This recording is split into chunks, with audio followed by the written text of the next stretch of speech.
était présent à la réception des membres du Conseil national pour la sauvegarde de la patrie, des membres du gouvernement nigérien, du corps diplomatique ainsi que des ressortissants chinois.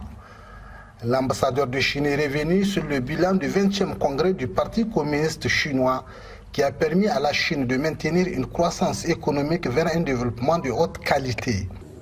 Au cours du premier semestre de cette année, le PIB chinois a augmenté de 5%.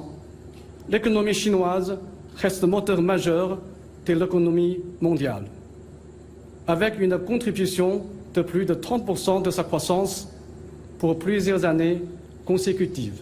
C919, avion de ligne entièrement fabriqué en Chine, a effectué son premier vol commercial. La technologie ferroviaire chinoise à grande vitesse est devenue une référence internationale. La première centrale nucléaire de la 4e génération est entrée en exploitation commerciale. L'industrie des véhicules à énergie nouvelle témoigne d'un nouvel essor du Made in China. Jiang Fang a aussi rappelé la vision du président chinois de construire une communauté d'avenir partagée pour l'humanité, préconisant une mondialisation bénéfique et inclusive pour tous. Les relations chino-nigériennes ont-elles été aussi saluées? En cette même année, la coopération bilatérale continue de porter de nouveaux fruits. La mise en production de la phase 2 du bloc Academ a fait du Niger pays exportateur du brut. Le projet routier de l'hôpital général de référence est en cours de réalisation.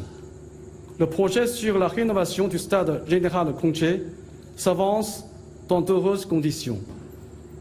Aujourd'hui, de plus en plus d'entrepreneurs chinois confiants au potentiel du Niger viennent y investir, tandis qu'un nombre croissant de Nigériens se tournent vers la Chine pour poursuivre leurs études ou entamer leurs affaires. Je suis convaincu qu'avec les efforts conjoints des deux parties, la coopération sino-nigérienne sera encore plus prometteuse.